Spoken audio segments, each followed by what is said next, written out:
کہ جس انسان کی آنکھ پر میں پردہ پڑا ہوتا ہے نا، یعنی جس کو اس کا علم فائدہ نہیں دے رہا، اس کا علم اس کے لیے باعث نور نہیں بن رہا،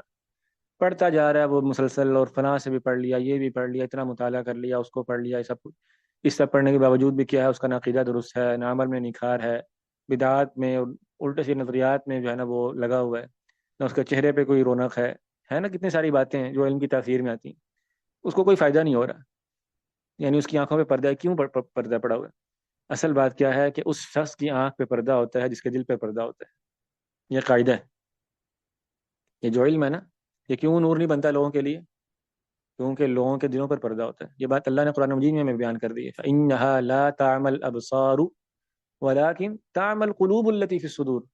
اللہ نے فرمایا ان لوگوں کی آنکھوں پہ پردہ نہیں ہے، یعنی یہ آنکھوں سے دیکھتے ہیں،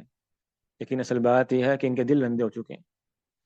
اور یہ ساری بات پھر گھوم پھر کے وہیں چلی جائے گی، بلا کہاں پر؟ وہ جو پہلی بات ہم نے کی تھی کہ دل کو صاف کر لیں۔ علم حاصل کرنے کے لیے برتن صاف ہونا چاہیے، اگر علم کا برتن صاف نہیں ہے، تزکیہ نفس نہیں ہے، سینے میں نور نہیں ہے، دل میں نور نہیں ہے، تو پھر کیا ہوگا؟ پھر آپ کی آنکھوں پر ہی پٹی لگ جائے گی، حق انسان کے سامنے ہوتا ہے، اس کو پڑھ رہا ہوتا ہے اپنے، اور پڑھ کر اس کو غلط بیان کر رہا ہوتا ہے، تمام اہل بدعت کی مثالیں۔ اسی لیے اللہ تعالیٰ نے فرمایا قرآن مجید میں وَتَرَاهُمْ يَنظُرُونَ إِلَيْكَ وَهُمْ لَا يُبْصِرُونَ،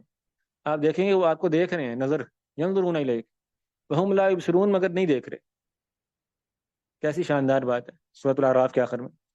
وَتَرَاهُمْ يَنظُرُونَ إِلَيْكَ وَهُمْ لَا يُبْصِرُونَ، وہ آپ کو دیکھ رہے ہیں مگر وہ نہیں دیکھ رہے،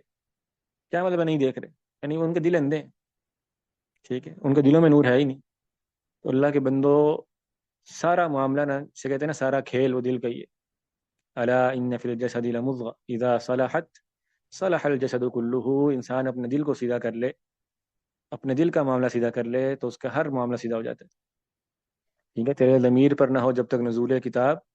گرہ کشا ہے نہ راضی نہ صاحب کشاف، اقبال نے کہا تھا نا کہ انسان کے ضمیر پہ، اس کے دل پہ اگر کتاب کا اثر نہیں ہے نا، قرآن کا اثر نہیں، تو پھر وہ راضی کی تفسیر پڑھتا رہے یا کشاف پڑھتا رہے یا جو مرضی پڑھتا رہے، اس کو کوئی فائدہ ہونے والا نہیں،